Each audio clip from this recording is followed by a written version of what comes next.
La Chine est probablement aussi intelligente que vous et moi, et elle est sans doute en train de regarder, de compter les barils de pétrole. Elle compte ce qui n'est plus là. Elle voit concrètement ce qui s'est passé. Elle comprend qu'on approche d'un point de bascule, très bientôt, où on ne pourra plus masquer le vrai prix du pétrole.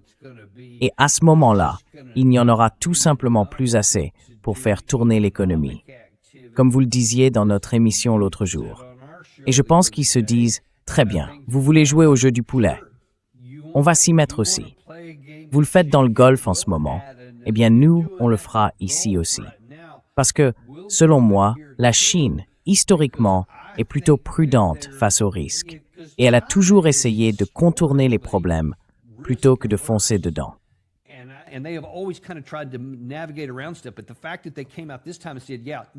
Mais le fait qu'ils soient sortis cette fois en disant « Non, on ne va pas faire ça », je pense que c'est parce qu'ils savent qu'il ne reste plus beaucoup de temps. On ne va pas prêter attention à ce qui arrive à 5 entreprises chinoises d'ici peu. On va surtout essayer de sauver le navire qui prend l'eau ici, chez nous.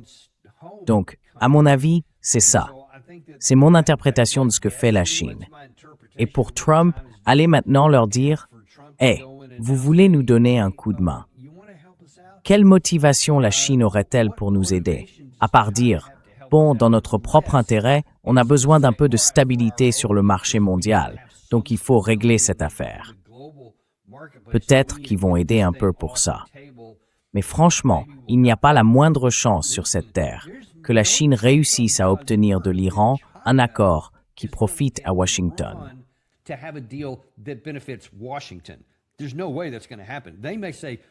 Il n'y a aucune chance que ça arrive. Ils diront peut-être, écoutez, on peut vous concéder quelques zones à la marge, on va aller jusque-là. Mais enfin, l'Iran ne renoncera jamais volontairement au contrôle du détroit d'Ormuz. Jamais. Et ce combustible nucléaire retraité, ils ne vont certainement pas le céder comme ça. Ils n'abandonneront pas non plus leurs groupes armés ni leurs armes à longue portée. Je pense qu'ils ne chercheront toujours pas à obtenir l'arme nucléaire. Je ne crois pas qu'ils la veuillent. Ils comprennent maintenant que leurs missiles et le contrôle du détroit leur donnent les mêmes avantages qu'une arme nucléaire, sans les inconvénients qui vont avec. Mais ce sont quand même des exigences énormes que Trump veut toutes de son côté. Et à mon avis, il n'en obtiendra aucune.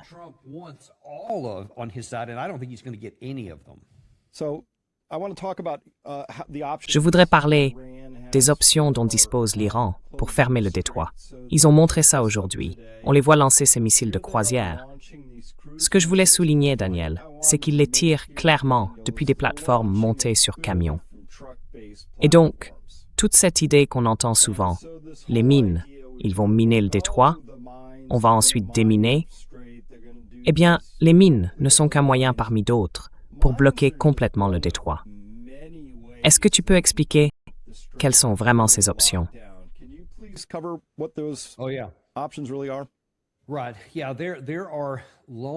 Oui. Alors, l'Iran possède des missiles à longue, moyenne et courte portée dans ses arsenaux, littéralement dispersés aux 4 coins du pays, un peu partout. La plupart sont cachés sous les montagnes dont je parlais et on ne peut pas les atteindre. On a essayé. On savait où se trouvaient certains d'entre eux. Pas tous.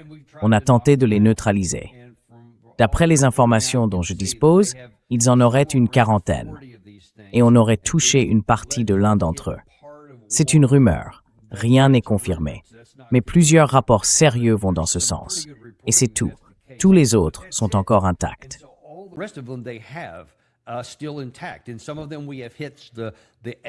Et certains d'entre eux, on les a frappés au niveau des sorties de tunnels, là où on a pu déterminer les points d'accès pour empêcher que quoi que ce soit entre ou sorte. Mais pendant cette pause, ils ont réparé beaucoup de ces choses-là. En fait, ils ont des unités du génie dont c'est le travail. Ils s'attendent à être frappés.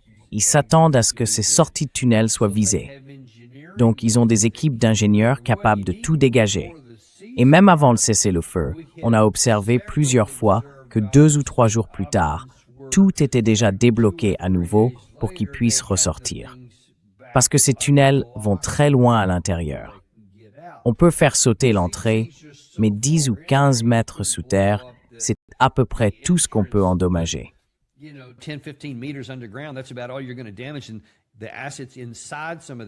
Et les installations à l'intérieur de certains de ces sites. J'ai en fait travaillé dans un endroit de ce type ici aux États-Unis. Ça s'appelle le Site Air. C'est là que les centres de commandement, les autorités militaires iraient en cas de guerre nucléaire pour pouvoir diriger les opérations depuis l'intérieur d'une montagne. Je ne dirais pas laquelle, ni où c'était, mais j'ai dû y travailler un certain temps pendant la guerre d'Irak, la deuxième guerre d'Irak, celle de 2003, parce qu'on ne savait pas s'il pouvait y avoir des représailles. Donc j'ai vu à quoi ressemblent ces installations de l'intérieur, et elles peuvent littéralement résister à des explosions nucléaires. L'Iran dispose aussi d'une technologie similaire dans plusieurs de ses sites, tout aussi solides.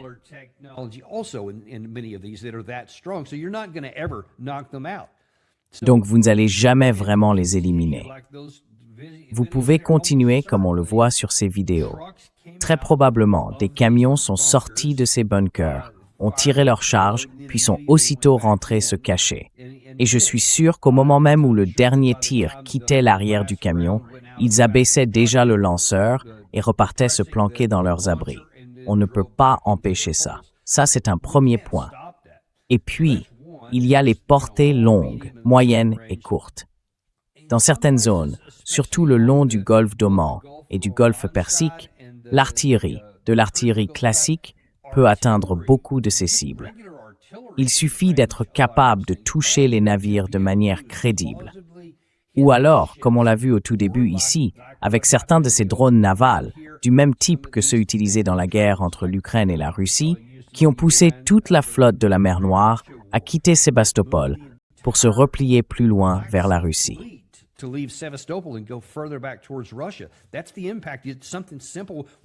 Voilà l'impact. C'est quelque chose de simple, avec un pays qui n'a même pas de marine. Pourtant, Trump continue de dire qu'on a détruit leur marine. Mais on a bien vu que même un pays sans marine, s'il dispose de ces petits bateaux, c'est très difficile de les neutraliser. Ils sont minuscules, et il y en a beaucoup. Et puis, il y a autre chose. Ils ont encore plusieurs sous-marins. Ils ont aussi ce qu'ils appellent des missiles sous-marins, des missiles guidés qui peuvent être lancés depuis sous l'eau, le long de certaines côtes, de certaines montagnes, de ces falaises qu'on a peut-être vues dans le détroit.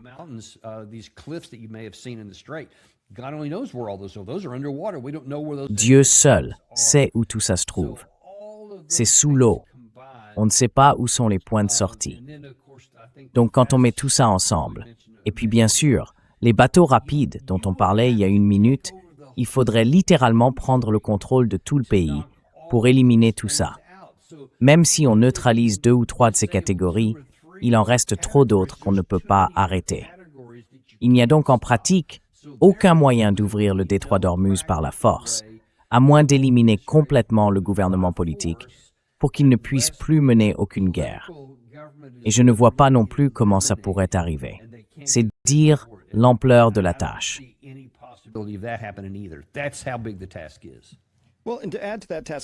Eh bien, pour compléter ça, Tess, est-ce que tu peux nous aider à comprendre? L'Irak, l'Iran, certains pensent que c'est juste une lettre qui change, mais en réalité, l'Irak est plutôt plat, alors que l'Iran est très montagneux. Peux-tu nous parler du rôle que joue la géographie dans tout ça?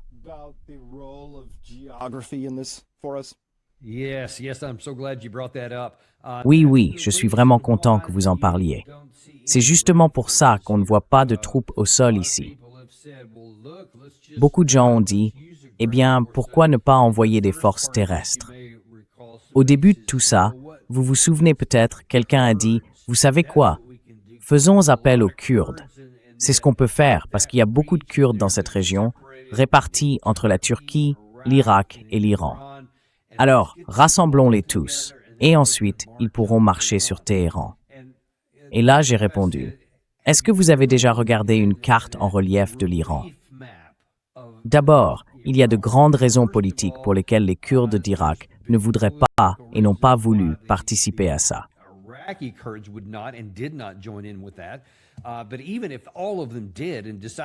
Mais même si tous décidaient de le faire, de dire oui, on va tous s'unir, eh bien, ils seraient anéantis. Parce qu'il faudrait traverser des montagnes ou passer par des cols. Et ça, c'est le genre de terrain où il est très facile de neutraliser n'importe qui.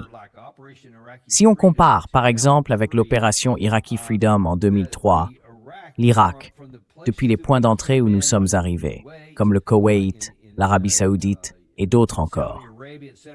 On aurait pu, en théorie, venir du nord, depuis la Turquie, même si cette option a finalement été écartée. Mais c'était possible, en théorie. Le terrain, je le connais bien. J'y ai marché en 1991 pendant la guerre du Golfe. À l'époque, on faisait partie du 7e corps américain, en première ligne, avec le 7e corps et le 2e régiment de cavalerie blindée.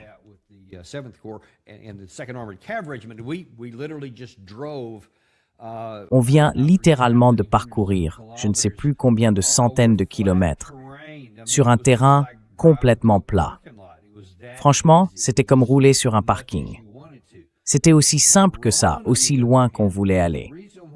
L'Iran, en revanche, la raison pour laquelle on n'a jamais envisagé, même pas une seconde, d'avoir une armée terrestre de ce type, 300 000, 500 000 soldats, quelque chose comme ça, c'est parce que le seul accès qu'on a, c'est à travers les montagnes.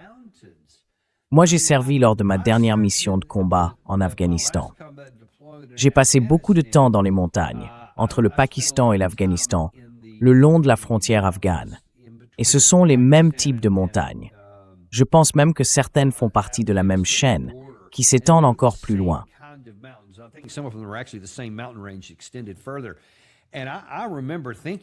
Je me souviens avoir pensé à ça.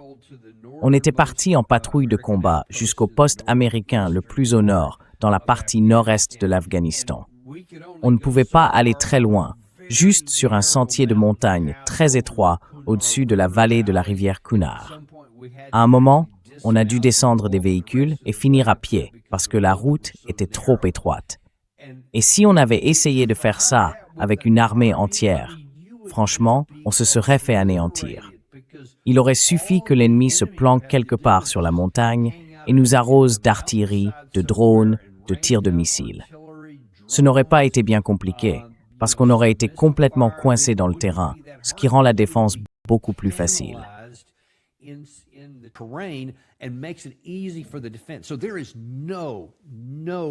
Il n'y a donc pas de voie militaire possible pour des troupes au sol, à part prendre un objectif très précis.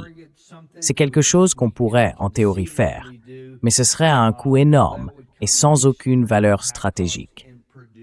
Autrement dit, même si on pouvait le faire physiquement, ça n'apporterait rien, à part faire tuer davantage de nos soldats. Ça ne changerait rien non plus aux autres dynamiques dont j'ai parlé, faire comme leur capacité à contrôler le détroit d'Ormuz et ainsi de suite. C'est pour ça que, à l'époque, il avait été relativement facile pour nous d'avancer en Irak. Et bien sûr, à ce moment-là, il n'y avait pas encore de drones, ce qui aurait rendu les choses infiniment plus compliquées si ça avait existé en 2003 ou en 1991. Mais aujourd'hui, avec les drones, ce serait une mission suicide, rien que d'essayer.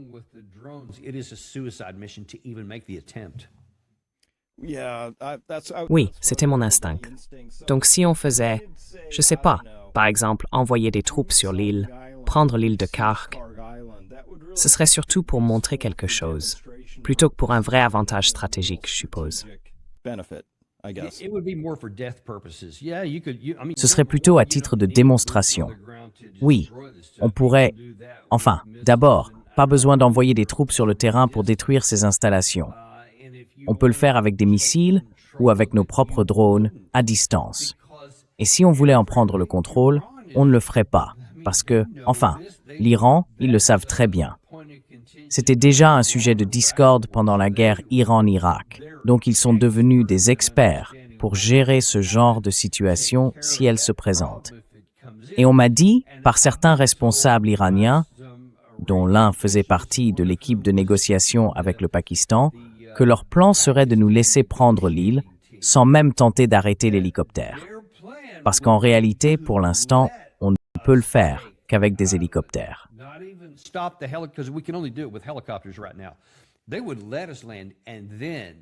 Ils nous laisseraient atterrir et ensuite ils commenceraient à tout bombarder. À ce moment-là, on ne pourrait plus les ravitailler, plus les soutenir. Et oui, tout ce qu'il y a sur l'île brûlerait ou exploserait, mais ce serait pareil pour nos troupes. On ne pourrait plus les évacuer et ce serait la plus grande défaite militaire qu'on ait connue. J'allais dire depuis le Vietnam, mais en réalité, il faut remonter jusqu'à la Corée, je crois. La dernière fois, c'était à la rivière Chosin, si je ne me trompe pas. C'est la dernière fois qu'on a vraiment subi une défaite à ce niveau opérationnel. Il faut remonter aussi loin. Incroyable.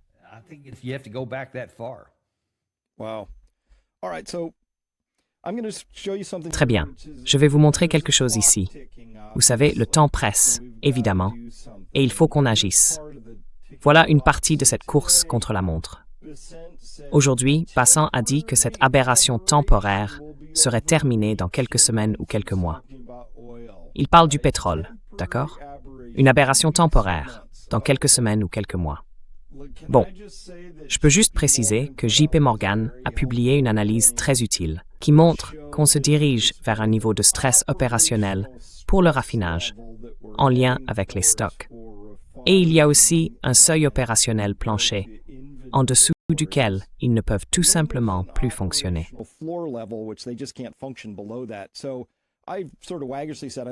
Alors, j'ai un peu dit ça sur le ton de la plaisanterie. Pour moi, quelques semaines, c'est $200 le baril, et quelques mois, c'est 500. Scott Bessent ne sait peut-être pas trop ce qu'il fait ou de quoi il parle, mais quand on dit semaine et mois, ça veut dire que l'horloge tourne très vite. On n'a pas 1 an ou 2 devant nous pour traîner dans la vallée de Kandahar, essayer de comprendre les choses et laisser la situation s'enliser. Qu'est-ce qu'on peut faire concrètement? Et je vais poser la question maintenant. Est-ce que quelqu'un, à un moment donné, va commencer à penser au nucléaire dans cette histoire?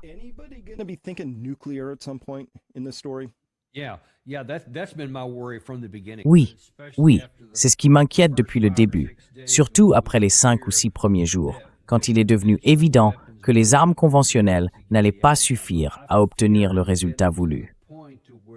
J'ai eu peur qu'on en arrive au point où, après avoir tout essayé avec les moyens conventionnels, le détroit reste fermé et qu'il refuse toujours de céder.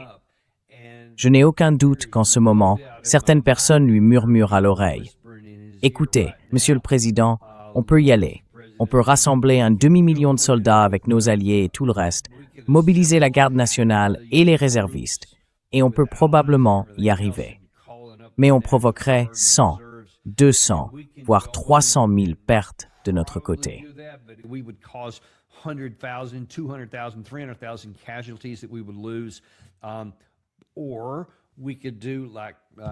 Ou alors, on pourrait faire comme le président en 1945 et dire « Bon, je ne veux pas risquer tous ces soldats. Alors on va régler le problème avec une arme nucléaire. On en largue une et on leur demande s'ils veulent se rendre. Puis on en largue une autre. » On peut très bien imaginer cette conversation, parce que c'est une idée très tentante. Dans une partie du rapport d'Axios publié ce matin, dont je parlais tout à l'heure, ils expliquent que le président Trump a fait tout ça, cette espèce de mission un peu floue pour laisser passer des gens, cette pseudo-mission d'escorte, parce qu'il commençait à s'impatienter. Il ne voulait plus attendre. Il ne voulait plus rester dans cette situation.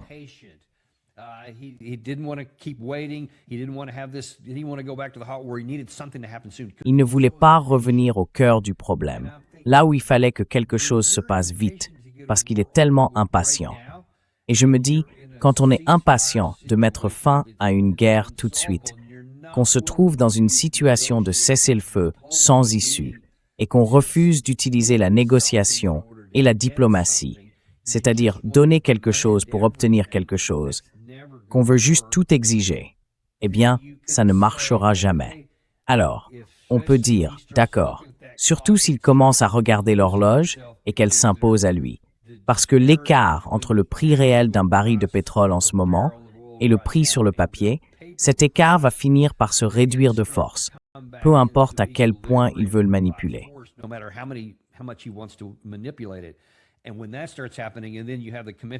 Et quand ça commence à arriver, eh bien, on voit les effets tout de suite. Hier, j'ai fait le plein de ma voiture et ça m'a coûté 95 $. C'est la première fois que ça m'arrive depuis que je suis adulte. Même pendant la période du Covid, ça n'avait jamais été aussi cher. En tout cas, pas pour nous. Et on n'en est qu'au début. Si les prix continuent de grimper et qu'il faut maintenant plus de 100 $ pour remplir un réservoir, ça va finir par toucher tout le monde. Et là, ça va mettre encore plus de pression sur le président Trump pour qu'il choisisse la solution de facilité, ou du moins ce qu'il pense être la solution facile. Moi, je crois que ce serait catastrophique pour de nombreuses raisons. Mais j'ai peur que cette idée lui traverse l'esprit. I do fear that thought could cross his mind.